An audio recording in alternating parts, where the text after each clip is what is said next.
What is going on, Rotogrinders? Dean here at Steen78904. If you want to get all technical, that is the handle around the DFS industry. It's 5:30 on the East Coast, 2:30 West Coast, 4:30 Tennessee time. So, of course, I'm just having the flagship show here at Rotogrinders. That's called Grinderslive. Joining me today, it's Justin Carlucci. You guys know him better as the Luch. I remember listening to you on the podcast with Chief, as the NBA season was winding down and baseball and basketball was crossing over. That was a good listen.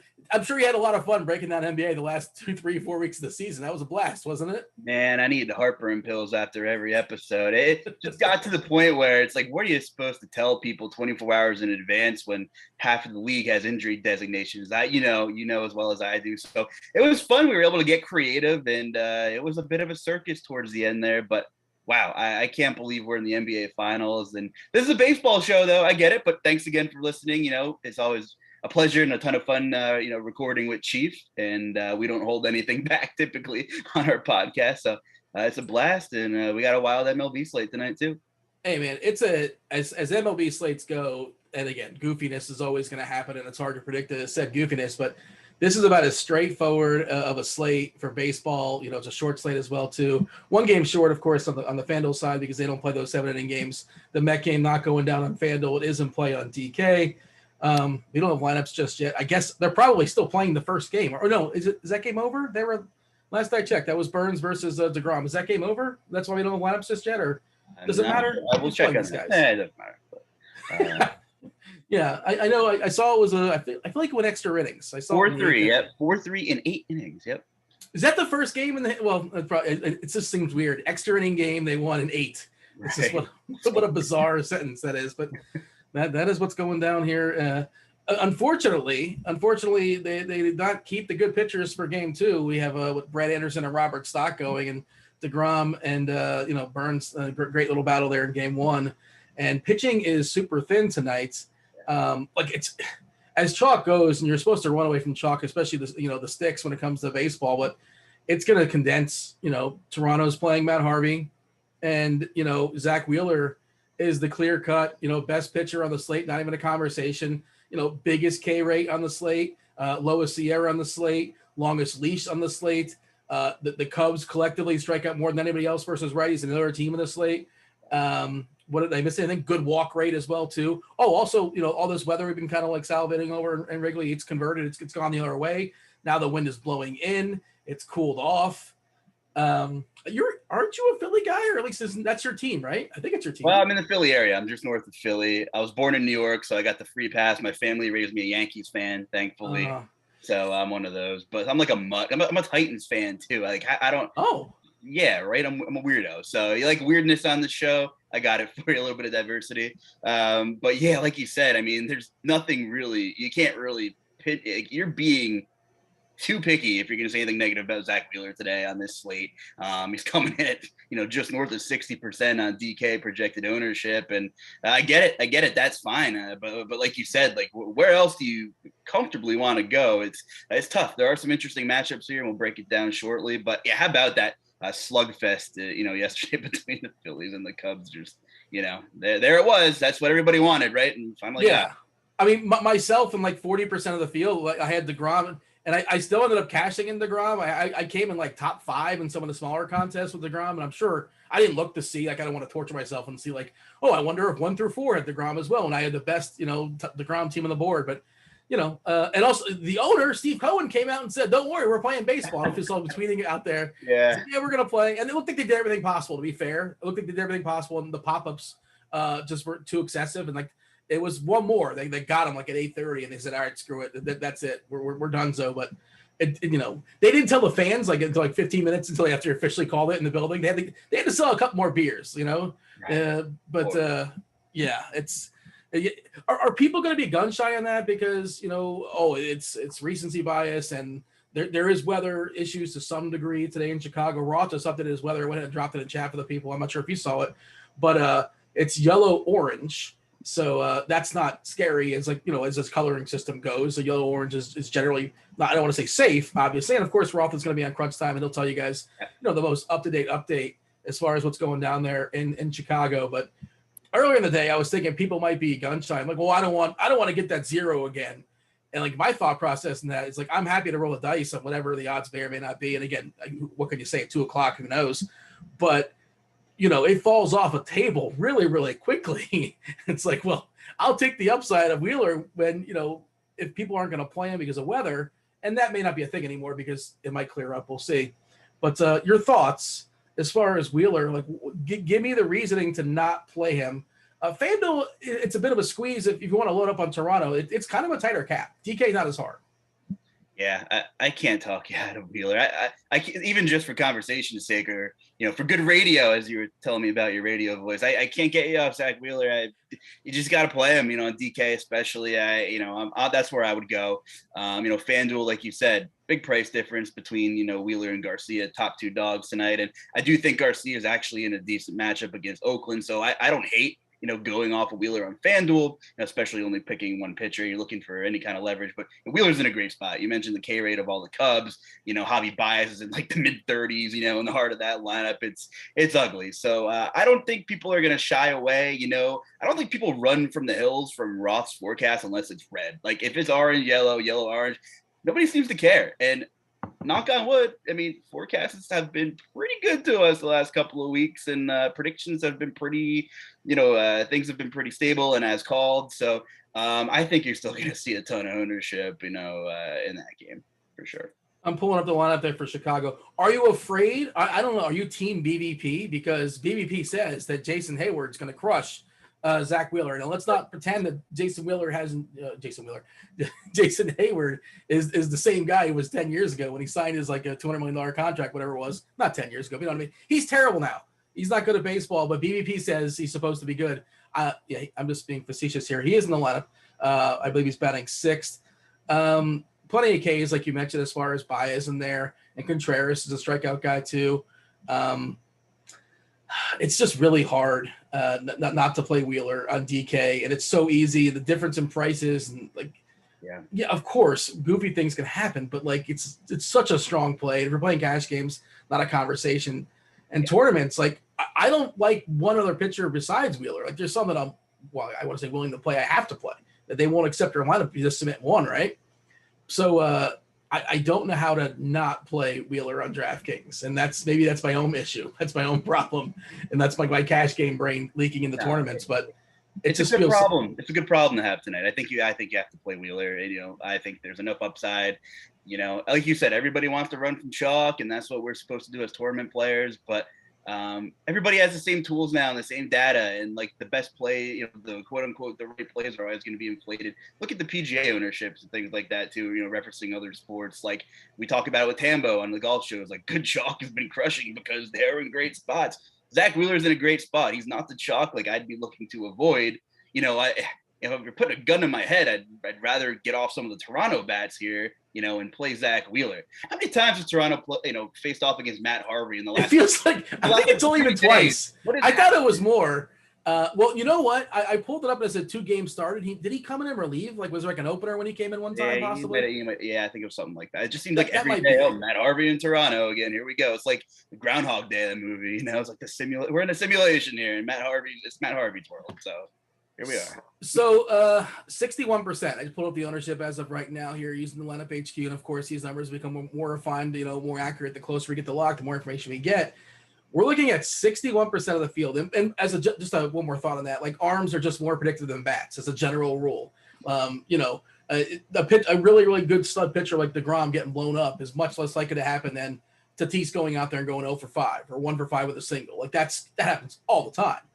best hitter in the world, and the best spot in the world, and the best ballpark in the world, the weather's great, and you hit 4-line drives, or you get walked a couple times, like whatever. Or even if the one guy homers, okay, solo home run, you could survive that. It's fine. You could definitely rebound, but the pitchers, I know it doesn't seem that way when it's going the wrong way, but they are more predictive if you kind of compare it that way. 61% Wheeler and DK, is that accurate? Are you going to be over or above? Because I'm for sure, if you hear me talking, I'm for sure going to be over that. Probably lock button for me. Yeah, so I'm running probably 3 lineups, playing a little more optimal today. I don't always do that. I do dabble in the bat flip in some of those DK contests, but when I do shows and things like that, I tend to just play a couple lineups. If I was multi-entering, I'd be aggressive there. No sense in playing the field, in my opinion. Either you're in or you're out at 60%. I would be in. I think it's fine. I think on DraftKings, I would be, aggressive, overweight there. I'm with you on that one, Dean, for sure. Yeah, and on FanDuel, obviously Wheeler's the best option there, but it does sort of squeeze your wallet a little bit, just kind of where the price works. And I'm still going to predominantly have Wheeler over there, but I think I'm going to work my way down the Wood and some Paddock just to kind of ease the, that's how you get the big bats, obviously. And we'll talk about Toronto soon enough, and everybody else sees that too, and everybody else kind of understands that's how the combinations work. Do you have a take as far as FanDuel, which way you're leaning? Yeah, I mean, of course, I have 2 entries reserved right now. I'm probably going to pitch Wheeler in one of them. Not sure. I'm still kind of tinkering, and we get off here and I look at some more lineups. I'll probably edit some more here. I just some weird matchups, right? You have the Cardinals, who can't hit righties. Well, they have Alex Wood, who is K'ing more righties as a lefty this year than so there, but the price is fine. And the Cardinals have just been coming up short. We played them, everybody and their mothers played them against in Coors last week and got disappointed, despite the line drive rates and how hard hit rates and everything that was there. So I think that's a strange matchup. Kikuchi against the Yankees, like, that's going to go one of 2 ways. It's always fun to play the Yankees against a lefty. Kikuchi throws a lot of cutters, that's right in Judge's wheelhouse, and Stanton, they're good cutter hitters. But look at the K rates in that Yankees lineup too, right? Had a long game last night on the road. The Yankees often disappoint when they shouldn't. So I kind of like Kikuchi for tournaments here, and one guy sandwiched in the middle I'm not interested at all in FanDuel is Sean Manaea, not striking out any righties whatsoever, and the Astros don't K as a team at all either. So just looking at the kind of top arms there on FanDuel, of course I'm in on Wheeler. I like Garcia's matchup. Kikuchi's really interesting for tournaments. FanDuel for Ryu, we always like the K upside on FanDuel more than just throwing like a good real life game. So I think I'm out on Ryu on FanDuel, although I don't mind him on DK. And then you have Alex Wood. Like you said, you're going down to Wood. I'm probably going to go down to that zone and maybe stop as well too. Yeah, Hunter Ryu this season, where did the K's go? He's at 22%. That's pretty disappointing, obviously. And then in his matchup against Baltimore, it's a contact-heavy lineup. Baltimore is really contact-heavy against lefties. Mountcastle and Santander are the only 2 guys that basically strike out a good bit. 24%, 33%. Otherwise, they're all 20% or less, essentially. 21.2% collectively. And Ryu's just—he's also like, what is he, close to 40 at this point? It seems like it. Yeah. He's always getting injured. Like he's not going to push him too far, and tough ballpark, probably the toughest environment to pitch in tonight. So he's not really on my list. And you mentioned Wood. Yeah, I mean, St. Louis has been one of the more disappointing teams, we can say, this season, right? Collectively, we saw O'Neill getting scratched yesterday. I'm not sure if he's going to be back or not. I don't know how much that matters or not. Of course, historically, Goldie and Arenado have smashed lefties. And the weather in this ballpark is just so weird. If you have a good take on the weather in the ballpark, because we saw last night where the winds are blowing out like 30 miles per hour, but tonight it's 20 miles per hour, but also the ballpark was built to like make winds not matter. So I see that and I'm like, I guess that doesn't matter. Although I think Weather Edge did like that ballpark today for what it's worth. If I can go ahead and find that in a second, but it's Wood, right, as the SB2. I feel better about Wood than I do about Paddock. I'll say that. Yeah, I agree. It's just the advanced stuff, like the Cardinals shouldn't be this bad, but they are, right? Like, look the K rate in that lineup. You see a lot of green on plate IQ. There's a ton of guys under 20%. You would say, I don't want to pitch, Wood against a lineup full of guys who don't strike out, but they just haven't been producing, and they've disappointed time after time, like you said. And just strange that Wood is K'ing more more righties than lefties this year. It's not usually how it works for a left-handed pitcher, and the sample size is big enough where it's a thing now, right? He's faced 272 play appearances and a 27% K rate against righties isn't just 3 starts. So it is strange. It's a strange matchup, I think, for both sides here. And it's not a great strikeout matchup, like you mentioned, like assuming we don't have it just yet. I don't see it just yet. Maybe it came out a few seconds ago, but it's not on the site just yet. But, Ed Manning, Carlson, and Arenado, like Bader's has been a contact guy in a small sample this year versus lefties. And like you said, 25% Ks for Wood this year. That's pretty good. The walk's not great at 8%. But the splits have been kind of weird. 28% striking out of righties and 16.9% as far as striking out versus lefties. And he's been better from a power perspective against righties as opposed to lefties. We could stretch out that sample size, and let's see if we can add.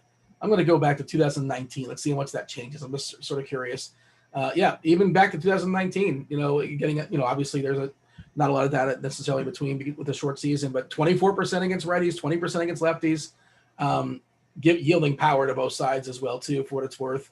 Maybe the ballpark change there in San Fran has helped a little bit as far as subduing some power, but you got to roster 2 guys, and this is probably the best option lurking there. I like Manaea as a talent, like you mentioned Manaea, but I just don't like picking on Houston with lefties as like a general rule. Of course, you could do it. I mean, it's happened before. Lefties have shut them down, and Kikuchi's a solid arm, and like we saw last night, Sheffield got beat up, but Kikuchi's no Sheffield. He's distinctly better than Sheffield, and we saw, he's got that ability, I believe. But not even last time out, I want to say he had a good game against Toronto. In Toronto, he was good against the White Sox, good against Tampa, good against Cleveland. He's had 10 acceptable starts in a row. Like all of them are acceptable, at worst acceptable. And the Yankees, look, you're a Yankee fan. They're not as good as their name suggests. Right. It's like that shrug emoji, right? It's like someone always texts me about the Yankees. Like, can you believe they've been this bad? I'm like, yeah, like they kind of suck, right? Name recognition, that's it. But where's the production? They strike out a lot. Well, like, look, you said like Brett Gardner is getting. They just got Tim LaCastro off the. I didn't even know he was a Yankee. When did that happen? Wasn't he on Arizona like a week ago? I guess he's. Yeah. You didn't see Tim LaCastro the Twitter. Thank you, Arizona, for my long tenure. You've been great. Moving on to the Yankees. Like Odor is whatever. He's got some power, obviously, but and even the guys that are good, Stanton and Judge and Sanchez, especially Sanchez and Stanton, those guys will strike out a lot. So like, and it's always sort of like when I'm rostering, it depends on the pitcher. Obviously, I want the pitcher to have strikeout ability, but if you can face a lineup with like 9 Joey Gallos, would you want to do that? And like, yeah, I think so. I'll give him a couple solo homers, I guess, but we'll also strike out 14, maybe, if you have the right guy. I think just in terms of the slate, you'll probably agree that the savings on Wood compared to, going up to Garcia, who I think is in a fine matchup, and even Kikuchi, 800 more than Wood is going to keep Kikuchi's ownership down, which is pretty appealing to me. Nothing like waiting until 1 o'clock in the morning to see how your SP2 is going to do, right? Right. But, I think, Domingo on the Yankee side is going to garner ownership just because, he's so cheap, especially on FanDuel, with all the high price bats. 77 at DK is pretty cheap tonight too. I don't want to go there, like he doesn't always get lit up, but he always gives up 3 to 4 runs, maybe a homer. As bad as Seattle's been, if you told me he pitched a perfect game and I woke up tomorrow, I'd be like, yeah, I guess it's Seattle. I guess it could happen, but not a likely outcome here. So I don't know. It's just a weird. I think he's in the mix. Like, I don't know. I think Wood's ahead of him. I think Kikuchi's ahead of him. Paddock, I don't know, but he's not distinctly worse than those guys. And if you want to play the ownership game, and I bet you he's way behind those guys. I think he is, at least in my head he is. Let's go ahead and check and see what we have. Wheeler at 61%, Wood at 30, Paddock at 28, Rio at 18, Ehrman at 15. Okay, and then Kikuchi's at 9. If Kikuchi's at 9%, it's a little bit more expensive, obviously. I think that's pretty interesting. Kikuchi's been super steady, man. And I'm just not afraid of this Yankee lineup. Torres, is he hurt? Does it matter? Do we want him to play? He's terrible versus anybody that's not Baltimore, right? Is that the story with him? Yeah, pretty much. I mean, just terrible. Just been a terrible year, Started out with his troubles in the field, right? It might be some of a mental thing here. Took a lot of heat, can't play shortstop to save his life. And you're right. Unless it's Baltimore, just Hasn't been good. So I'm with you. And I think, if we see that ownership, continue to stay sub 10% on Kikuchi, I like that play for tournaments, and I'll probably figure out a way to make it work with the bats. Just going back to the Phillies games, we touched on it. Like, yeah, can we talk like some weird stuff, some bats, like Alec Mills, Dean, like, yeah, everybody said he's so bad. I get it. He's not very good.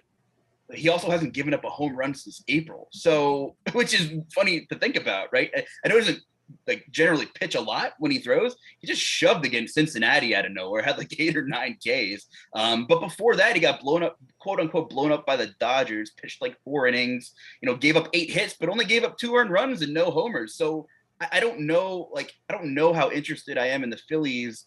How deep can he go is sort of my question, because I don't know. That's a common theme on tonight's slate. We have a lot of openers. We're gonna have a lot of bullpen stuff, right? That Dodgers Marlins game. Like Detweiler apparently is going to be starting for the Marlins. At least that's what we have projected. Versus, I'm told this is a person, Jake Reed. He used to play wide receiver for the Vikings years ago, if I remember correctly. Maybe you're gonna think of a different person, but yeah, I don't know who Jake Reed is. I guess that's one of their bullpen arms. Does David Price get some work? Or I think he pitched.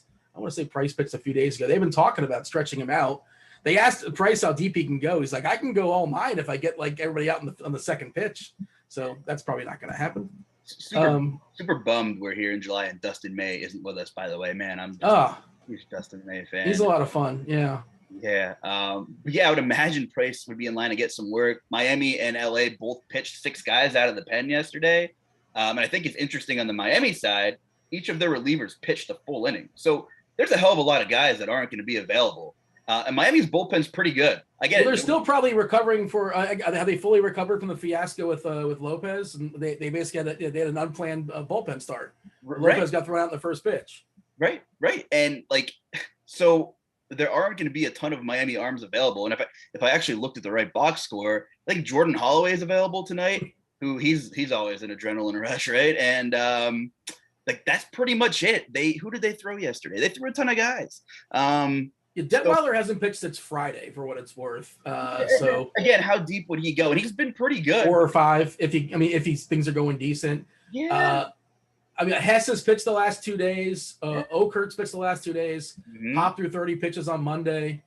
Bender 3 of the last 5. Yeah, they're worked. Good. Anthony Bender's legit, and he might actually take over that closer role like at some point. But other than Bender, good name for a pitcher, by the way. Yeah, how about it? Wonder what his curveball percentage is. But better than Homer Bailey. Yeah, better than Homer Bailey in every facet of pitching at this point. Yeah. But so outside of Bender, if Detweiler struggles, only gets through 2 or 3 innings. Man, look at these Dodgers bats. Whenever you can get Dodgers bats, what are they coming in? Sub 5% kind of maybe? This could be an ugly bullpen game because Miami just doesn't have the available arms that they typically do. When they're available, they're a good bullpen. It's a pretty good bullpen, yeah. But who really knows how work they may be? And obviously the ballpark stinks too. And somebody's missing from this lineup because Pujols is batting second. Lux is not playing. Is there somebody else I'm missing? Obviously Seager. Is that all it is? They just have Pujols batting second for whatever reason? Let me bring up the lineup now. Pujols batting second, unreal. Betts, Pujols, Muncy, Turner, Taylor, Bellinger, Pollock, and Barnes. Well, I know Will Smith is not playing either, but Barnes is the obvious backup there. Yeah. Interesting. But I think they're an interesting pivot away from Toronto. That's going to be obviously crazy chalky, and you're getting the standard Toronto lineup. And we'll talk the sticks in a second. We're almost done here as far as the arms, but give me a summary. We kind of didn't really say much about Paddock. He's there if you want him. I'm not enthused, but I might play some just because. You have a take as far as Chris Paddock? That's exactly how I feel. If that makes any sense, I don't have much to say about Chris Paddock. I still don't know who 2021 Chris Paddock is, right? It looked like he was finally turning the corner, but I just don't know. I don't know, on tonight's slate if I want to pay $8,700 for him on DK. And wow, we have him projected for 28% ownership, which is a big number. Which is a big number for Chris Paddock. So I'm out on Chris Paddock. Just look at his Vegas props. Plus 110 for 5.5 Ks at that price. I would rather just play Wood and hope he has a nice little cruise control game against the Cardinals. So I'm out on Chris Paddock tonight, Dean, on all formats. I'm trying to see if we have a lineup just yet because, Paddock, the big deal with him is splits. Obviously, you want to avoid as many lefties as possible. Soto is lurking. Oh, Dario Saric tore his ACL. That's unfortunate. Did you see that news? That's a bummer. That breaks my heart. Even the former Sixers can't stay healthy. What is happening? Oh, he was in those great tanking Sixers teams, man. He was one of the best players on the worst teams for sure. Who was the point? Was it Ish Smith? Who was the point guard? Ish Smith. MCW was a great tanker too. Yeah, the Tony Roten days, Dean. That's the guy. That's the guy I was trying to think of. Tony Roten. Oh, he was a lot of fun. You're not a real DF. Yeah, that's the old school DFS guys. They know about playing Tony Roten back in the day. All right, we're getting derailed. That's my apologies, but I just had to notice that Sarich is out, and that's kind of a bummer for him. Give me the summary. Summarize the arms for me. I wanted to see how many lefties and righties we're expecting from Washington. Obviously, no Schwarber. If Schwarber was there, that would make him distinctly worse. He's on the IL, but Soto is lurking. Bell's a switch hitter. They don't have a lot of lefties outside of those two, for what it's worth. And Paddock, you want to pile up righties if you can, if you're rostering them. So we'll see. So summary: Zach Wheeler, all formats acceptable. Don't overthink it. If you're max multi-entering, maybe not lock button, maybe save 8 to 10% in case the unthinkable does happen. That's your choice. If it was me, I would probably just lock him as one of my 2 SPs because it's kind of how I roll when I multi-enter. Alex Wood, weird matchup, high K rate versus righties. The Cardinals disappointed quite a bit this year. I like the savings on Alex Wood. I think you can play him in both formats as well. I don't know if I would build a ton with Wood and Wheeler together in multi-entering, but I think it's fine. Garcia, I think the matchup against Oakland is okay, and he's coming in low owned. So I'm only building 2 lineups today because I'm playing a little higher stakes, but I would definitely be overweight on Garcia and Kikuchi. I think they both have some nice upside on this slate. I'm out on Chris Paddock. I'm out on Ryu with, the strikeout stuff is just gone. Definitely out on Ryu on FanDuel, let me say. Maybe he has a nice little, cruise through 7 innings on DK and maybe he's fine at 8,300, but I'm not playing Ryu on FanDuel because I don't think the strikeout upside is there. And Domingo Germán, we just talked about him. He's in the mix. You don't know what you're going to get. Probably not going to go very deep, but it is Seattle. So if he, got to 6 2/3, 7 innings, I wouldn't be shocked. By the way, a couple notes as far as umpires. One extreme pitchers umpire, that's for Matt Harvey. So Matt Harvey has an extreme pitchers umpire for Toronto, the Toronto Bats. And there's one extreme hitters umpire who got the extreme hitters umpire, Zach Wheeler.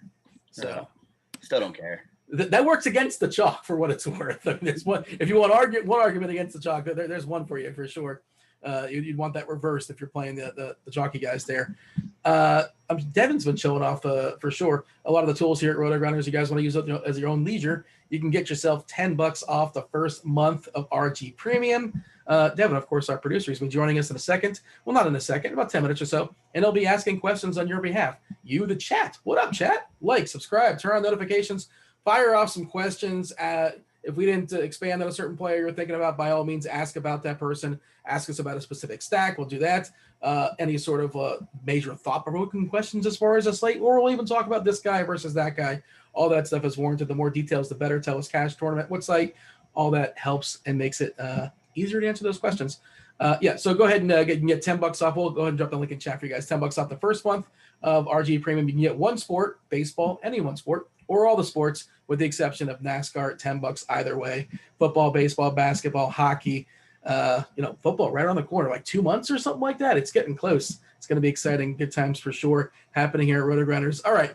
Going to go around the horn in a second. Before we do that, give me your let's start with stacks. Let's do it that way. It's a more interesting conversation, and then we can kind of go quickly around the horn. But, we've alluded to Toronto being super chalky tonight. Do you see yourself gravitating to that or pivoting away from? Man, I always try to fade the chalk bats, and big pitching umpire for Matt Harvey, right? Everything's fine in Toronto, and everything's gonna be fine. Yeah. I'm definitely gonna. I'm only playing a couple lineups, so I'm not gonna have a ton of Toronto. Would I recommend that? Not entirely, but it is Matt Harvey. You definitely got to play Toronto bats in cash, right? Yeah. I think Teoscar, Springer, and Simeon are probably my 3 favorite bats there. Against righty fastballs, they're all kind of a little bit reverse splitsy too, which works even better against Matt Harvey. But Springer's been great. He has a huge, BBE sample size on plate IQ. 531 ISO against righty fastballs over 118 events is just kind of crazy. So I love Springer tonight. Playing him in cash for sure. And Obviously, you got to sprinkle some Vlad Guerrero in those stacks as well too. The 1 through 5 there is just where the ownership's going to be, and rightfully so. And I think if you're going to differentiate, I think Gurriel's kind of turning some things around, and he'll probably be one of the lowest owned Blue Jays in that lineup. So if you want to try and be a little bit different with your Toronto stuff, mix in some Gurriel in your stacks. I mean, I think you can roster any single one of them on DK with even Jansen at 2.4K, and we'll talk about Realmuto being really cheap there on DK, but I don't know if I have the money for him. Just kind of my initial build when he's spending up on some other guys, but we'll see. Catcher, I think it's Jansen versus Realmuto if you're playing cash, like one of those two. I was kind of mocking the BBP stuff earlier, but you mentioned Springer, 10 at bats versus Matt Harvey. Well, he's 10 official at bats, 5 hits, 3 homers. There you go. No strikeouts. And Harvey, of late, the lefties are more so going to get to him, but like he'll give it up to either side because Springer's a scary fade tonight. He's the scariest fade tonight, I think, in terms of. Well, I mean, is he? Well, Vlad, and then like there's Tatis as well too. And if you could only have one, well, let me ask you this before we go. Give me the stack away. Give me the pivot away. Who are you thinking about? Is it like a 4-4? Is it like a 3-3-2? Or you're gonna load it up with 5? Well, what teams are you considering pivoting to if you're not going on Toronto as far as your favorite stacks? Yeah, I mean, you hinted it. I like the Padres tonight, right? Listen, I'm out on the Patrick Corbin roller coaster of this season. Just not very good against righties this season. That notorious slider he's thrown his whole career just isn't as good. And Tatis, Machado, and Will Myers are great lefty slider hitters. Pretty sick stuff here. And looking at plate IQ, Tatis versus righty sliders, 441 WOBA, 379 ISO, 71% hard hit against lefty sliders. So loving those 3 Padres, and I think you can, full stack them, to get away from some of this Toronto crazy chalk as well. So Will Myers maybe finally turning things around. Too cheap on DraftKings, I think. He's 2-3 on FanDuel, I think. Oh my God, too cheap on both sites. Sound the alarms, Will Myers. So I'm loving the Padres, getting away from Toronto. That's where I'm going first. What are your thoughts on Padres? Yeah, I think they're absolutely one of the pivots. Padres are one of the pivots. I think the Giants are one of the pivots. Oviedo is one of the worst pitchers in the slate. The tricky thing with the Giants for me is that they do the Rays thing where, when the pitchers change, they change arms, they switch some guys out, and all of a sudden Wade's out the game or Flores is out the game or Dickerson's out the game. And, you're not supposed to like roster guys out of paranoia, but like that does concern me. And like my nightmare is like when my guy's about to come up with the bases loaded and it's, lefty, whatever. And all of a sudden they bring in a lefty arm and then they give him the hook and it's like, oh, let my guy at least pop out or strike out. Come on, give him a chance. They're not to the same extreme as Tampa, but I'm not sure how much you watch of the Giants, but like that's what they'll do. Certain players are safe, but they will take many guys out of the game, and that's just annoying. And once you're out of the game, you're out. That's how it works in baseball. Yeah. You just cross them off the list, and so I'm always sort of torn. And to be fair, I've been off the Giants mostly this season. Outside of like certain spots, but which is probably wrong. They've been exceeded my expectations, probably exceeded everybody's expectations. But like in theory, Oviedo, one of the worst pitchers, so sure. I think the Dodgers are kind of interesting just because it's Marlins Park, and I think people are going to sleep on them, and nobody likes to roster any offenses there, and I'm trying to get away from Toronto because that's just so clearly the obvious spot, but. What are your thoughts as far as I threw the Giants your way, or you kind of mentioned them too? What do you think about San Fran? I don't, like you said, they're scary. Like you pretty much hit all the bases there. I think Yastrzemski and Crawford are the safest, theoretically here. So I don't mind it at all. Just some other strange matchups. You talked about San Fran there, and but Colorado on the road, that's a weird, ugly game with 2 bad teams with Colorado and Arizona, and Senzatella, is just not good at all. And neither is Arizona, but I do kind of like the lefties at the top of that Arizona lineup today against, Senzatella. Both teams, Humberto Castellanos does not look very impressive, and that Arizona bullpen's been pretty bad too. And that's a big team total, 4.75 for Colorado on the road. Both sides, yeah, and Colorado's been terrible on the road, as we know. So I think that's interesting for large. That game as a whole there's a lot of unknown there, right? When bad hitters go against bad pitchers, weird stuff happens more times than not too. The bad hitters, sometimes kind of trump the bad pitching. So I definitely would have some exposure to Colorado and Arizona in large field stuff. We talked about that 1 7-inning game, and no one likes to play anybody from them, and I get it, but I'm gonna have some Pete Alonso somewhere, right? Am I gonna get kicked off Grinderslive if I say I'm gonna? No, man. I mean, I'm not playing them. You can play them. Have at it. Like, especially the home team, they might, if they win this game 3-2. I know. 6 innings with bats. I know. I just would have some large field stuff. That matchup against Brett Anderson. He has the sickest BBE I've seen against lefty sinkers, Pete Alonso. That is a respectable sample size. I'm trying to find it now. That's the only place I'm going in that game. It's having a little bit of Pete Alonso. I just wanted to throw it out there as my potential very contrarian home run call in a short game. I would just add on DK specifically, the Arizona stack is really, really, really cheap. If you're looking to get a couple big bats and a couple big arms, the biggest arms you can get at least. Like Rojas is 3.3, Peralta 2.8, Escobar is 4.4. That's the most expensive bat. Walker 3.1, Asdrubal 2.8, Pavin Smith is 2.8, Varsho the catcher is 2.6. Very cheap stack if that's something you want. We touched on catcher. You can play Varsho as well too, but Realmuto and Jansen, whatever. First base, I think it's pretty clear that if you have the funds, you want Vladdy. Give me the pivots away from Vladdy. Oh man, the pivots away from Vladdy. I think Mancini is okay, right? Having a really good year. Ryu's not striking anybody out. Good park, obviously. So I think Mancini is certainly interesting. You can even go to. We didn't talk any Astros and Oakland really. I'm not crazy about that game, but I will have some Gurriel. He hits Manea, tomato, however you say it. His pitch mix pretty well. Gurriel hasn't homered in a really long time, but coming in at minimal ownership here, I think he's interesting. I don't mind one-offing one or two of these Houston righties tonight. I'm not going to stack them. Manea is a good enough pitcher in real life to probably, it could be a very boring game, I guess, but I don't mind Gurriel there. And you mentioned Arizona. I mean, Christian Walker, he's very affordable. The Diamondbacks are carrying some ownership here, Dean, as we get closer to lock, and that's because of Wheeler's, 60+% we're talking here, and finding ways, to make them fit. So, if you don't want to full stack Arizona, I think you can secondary stack some of these guys. That makes sense. And I think it makes perfect sense. And I think Christian Walker at 3,100, fits really nicely in a lot of things you could do here. We didn't mention Garcia when it comes to the pitchers, but he's another perfectly fine option. Seems a little overpriced. And, Oakland, there's a lot of strikeouts in this lineup for what it's worth. But Matt Olson, I think is, he's got the platoon advantage, and Garcia has shown vulnerability from a power perspective. 134 at bats this year versus lefties, a 203 ISO, a 338 WOBA. It's a lot of power there as far as the ISO, and not striking out nearly as much, 22.4% as opposed to 31 versus righties. Just felt it was worth noting. Let's go quickly around the horn. Your favorite player at second base, you got Tulley versus a lefty and Manaya, but you can save some salary with Segura if you want to go back to that, but the hitting environment doesn't seem great there. Semien, of course, is a big spend. Escobar, Muncy, if you want to be different, I think people are going to stop at 70 if they're spending up. Second, you have a thought. Yeah, I like getting different with Muncy. We both mentioned the Dodgers, 1%. We're seeing these guys 1-2%.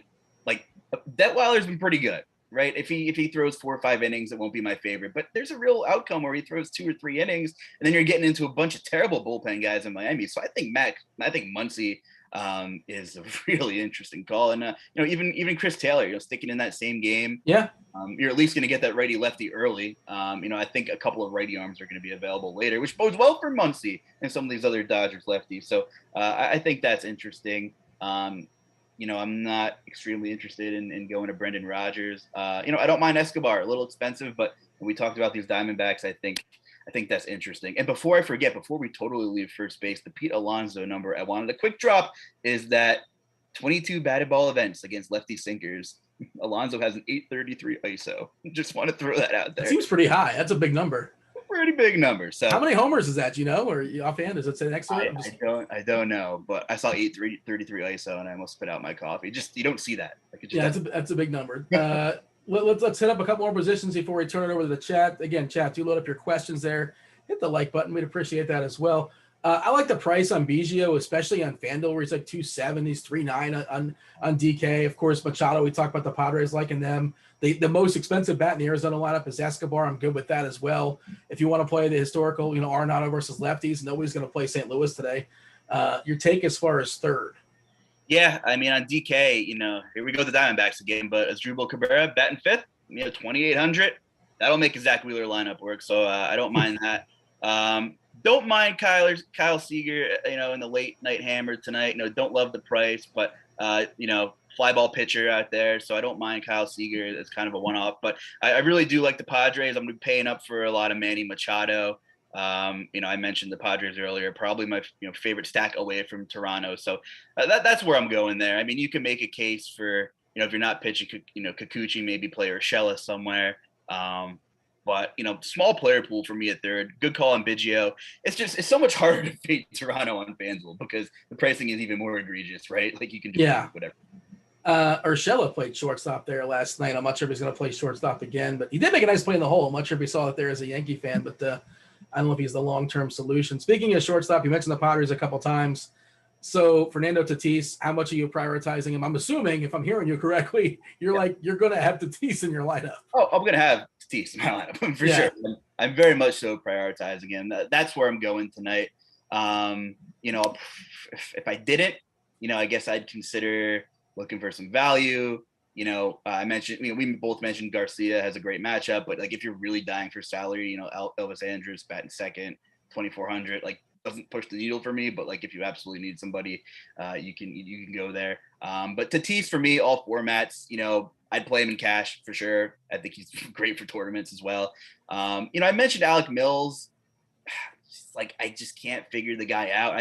I don't think he's horrible, but Didi 3,300, is still a pretty healthy, fair price for Didi, if the bats keep rolling. So coming in at 2%, I don't know if I agree with that. I don't know. I would guess he's probably going to come in a little higher than 2%. We'll see what happens. It's amazing how it's totally flipped with the, obviously better pitcher there too with Wheeler, a better combination, just the way that ballpark changes so much depending on weather. By the way, I think it could be interesting if we get Alcides Escobar at 2K. I mean, this just seems like a good position to spend up at shortstop because, Turner's a stud. Probably is going to be ignored. Correa, I know we don't really pick on Manaya, but Correa's solid. Story against this Castellanos guy doesn't look very good, and Bichette for Toronto. It feels like a strong position at shortstop, but just be looking for a way to make things work. We've seen Escobar draw on the start, batting leadoff a couple times. Maybe that continues. I don't know why. Why would you not want Turner to bat more times? But whatever. Can't get into that. The outfield is ruled, I think, by Toronto, like Springer, Grichuk, Teoscar, even Gurriel. So I love the Soto matchup and the price on DK at 4.5. We talked about lefties versus Paddock. That seems too cheap. Harper's got a reasonable price. The ballpark's not great. Stanton at 4.8. You want to go the other way as far as Kikuchi? Give me a couple thoughts as far as the outfield, then we'll hit up the chat's questions. Yeah, no, you nailed it. This is a very straightforward slate, as you said.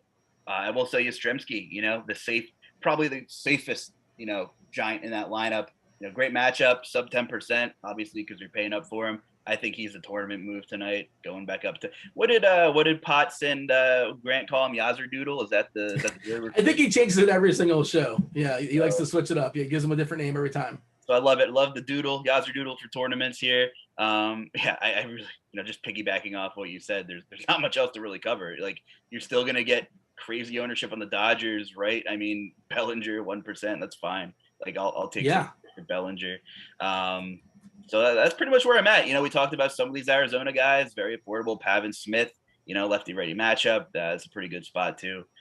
But yeah, you pretty much nailed it. It can be a lot of chalk in the outfield. They're just in such great spots. It's tough to get away. And like you said, Stanton, Judge in the same conversation, coming in pretty low here if you're not throwing Kikuchi. I mean, the Yankees could be horrible, but Judge, has a high probability to hit a solo shot every other night with the way he's been playing. So don't mind that either. You mentioned those lefties on the Dodgers, and people don't like playing lefty on lefty, but Detweiler, who knows how he sticks around for. And Bellinger batting in the sixth hole, he might only see Detweiler once, and he can get 3 or 4 bats off the bullpen, which is more likely to be righty than lefty. Just noteworthy. And of course, nobody's going to own him. And Bellinger, former MVP, like this guy has ability, has talent. And if he's just going to be completely neglected on the slate, I think you got to be interested if you're playing some multiple lineups there in DK. All right. Bringing in Devin. Devin's going to be asking some questions on behalf of the chat. Devin, do you have some compiled for us? And I know there was something you wanted to promote before we get started. That's a good point, Dean. I wanted to let everybody know to take a look after lock today. We got a bunch of new shows uploaded tonight. Eric Bonfor has been doing a lot of Spike Week episodes for Best Ball, if anybody's playing that. And then another episode of the DFS OGs pod. And our own Will Priester is putting together a weekly video, I think weekly. He's going to be talking about his favorite sports cards to pick. So be on the lookout for that. Yeah, we got a lot of fun stuff on the horizon. Sounds like good times. And yeah, I do have plenty of questions, Dean, you were asking. We're going to start the same way we always do, playing the stat game. Justin, you may be new to this. I'm going to ask each of you a stack, 1 through 5. Let me know how you like it. 1 being not at all, 5 saying I love it. Okay? Colorado, Dean.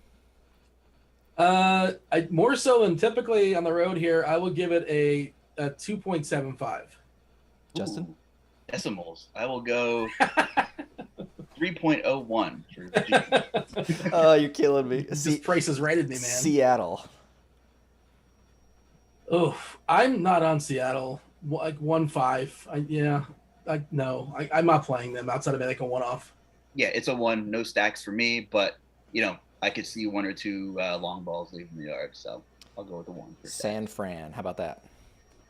I mean, I'll say a 3. I just don't know what to do with them, but I'll say a 3. Yeah, you know what? I'll go the 3.5 with the Ozzer Doodle. I think he goes deep tonight. I think he's a GP play in the outfield. Yeah, I think the key there is to never pronounce the name the same. Padres for the last one on the stacks cues. 3.75. 5. That's where I'm going tonight. Not that I think it's the highest outcome, but that's where my eggs are going in the Padres basket tonight. There you go. Hey, there are worse baskets. Thoughts on Senzatella from our own GPP expert Eric in chat. Do you want to give any thoughts? I just think that the other guys they're better and they're not that much more. And that's sort of he can in theory go like 6 innings and be okay against a terrible Arizona team. I agree. It's kind of like the same theory against Seattle. They're both terrible. There are outcomes where they're fine. Getting away from cores is generally a good thing. Not using them on FanDuel whatsoever. I don't hate sprinkling them in some 150 max stuff on DK. Like very small, 6 or 7 shares. All right, we got about 2 minutes left. We're going to go ahead and jump into lightning round. Before we do, though, Dean, we have the mush lineup of the day so far, and it starts with Ryu and it ends with Hayward. I love it. Yes. Yeah. How are those mush plays been doing of late? I haven't been keeping track too well, but I need to start put together a Google Doc or something. Yeah. Well, I'm not playing Ryu. I hope he doesn't do well. All right, so this is kind of a bit of a long question, but we'll see if we can fit it in. Morningwood wanted to know, do you guys factor in the quality of the defense behind respective pitchers? It's a good question, and a lot of times we don't. But I'll focus on it if, JD Martinez is in the outfield or Yordan Alvarez is, playing defense. But I generally don't. It's worth noting. It's one play, right? But that one play can be the difference between a good start and a bad start. And I'll yield to. It's not talked about a lot, I'll admit. Yeah, it's interesting. I guess if I'm super torn between 2 players, if I really don't know, I just think there's so many other things to factor in, other ways to get unlucky, that it's a thing, but you're right, it doesn't get talked about a lot. I don't weigh it a ton. I want a guy in Coors that can run. I don't want JD Martinez out there in Coors Field trying to play some defense in the outfield. That's I'm not that I'm rostering a pitcher, but you know what I mean. You understand the point. But it's extremes, I suppose. And catching framers matters too. You hear Cardi talk about that all the time. I suppose that's part of defense as well. I got a couple of more pitcher questions. We're going to do the stat game with those as well. So give me 1 through 5 interest on stock from Mets. 1.5. 0. Bless you for putting the 0.5 on there, Dean. Castellanos from Arizona. Yeah, same. 1.5. Wow, you're nicer than me. I'm going 0. Brett Anderson, SP2. Yeah, I'm not playing him. 1.5. Oh, that's what I was going to say. 1.5. Consensus. All right, FanDuel outfield, pick 2 of Betts, Harper, Springer, or Judge. Woo! Springer and Betts. Oh, man. Springer Harper. I like Harper's matchup. Don't like the rest of the Phillies. 2 more questions, and then we'll wrap FanDuel Tournament. I have 3.7K left. Can't use any Padres players and already have Springer. Who do you got? Oh, man, 3.7. Go to the next question. Give me a second. I'm going to use the slider. The next one's home run picks, so. All right. If you have those off your dome. Who's on Crunch Time next? I think we have Derek Carty and Dan Gaspar, Mr. Tuttle 05. Mr. Tuttle. Betts, by the way, is 3.7K. I'm not sure if he was available. I think he said no Padres and no Toronto, correct? Play Betts at 3.7. They have Springer was the only Toronto limitation, but no Padres players. Yeah. Give us a couple homers, Lutz. Who's going to bang out some homers today? All right. Well, maybe I don't know. Am I going to get crucified if I say Pete Alonso leaves the yard? What a wild claim. He only needs one at bat to do it. Springer leaves the yard before, what time's that game? 7:05. Before 7:30, and I'm cracking a beer at 7:35 when I paid Springer. So I'll go Springer. I'll go Alonso, and I'm gonna go Mookie. Mookie goes yard tonight too.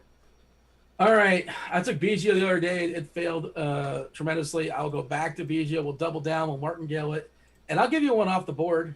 Pujols. Pujols goes yard today. How about that? Albert Pujols hits its 679th homer or something. I don't know what he's like top 10 or top 15, right, on the count for the all time. I think so. He's definitely top 10. Yeah, I was surprised by that. Anyway, maybe they're just trying to get him at bats. Maybe he'll be batting leadoff next week, right? Like, get him up as many times as we can. Well, the Angels got rid of him because Walsh keeps homering, and he homered again, and Ohtani homered too. Hope you guys are sitting down if you guys play the Ellery slate. Ohtani and Walsh just homered about a half hour ago, but we have no time for that. We got to step aside and get out of here and make way for crunch time. You got Tuttle and you got Cheese. Was it Cheese? Is that what I heard? I believe that's what I heard. That was Carty and Tuttle. Carty and Tuttle. My apologies. In one ear and out the other, Dean. Come on. Well, I only have one earpiece in. That's kind of how it works. Devin's got to go ahead and set that up. We do appreciate you guys interacting with us in the show. Thanks for watching. Turn on that like button. That is also much appreciated as well. Thank you to Carlucci, Justin, the Luch. First time this year. Banged it out the park. There you go. Thanks for Devin for producing. That was baseball. I was Dean. We're out of here. Over.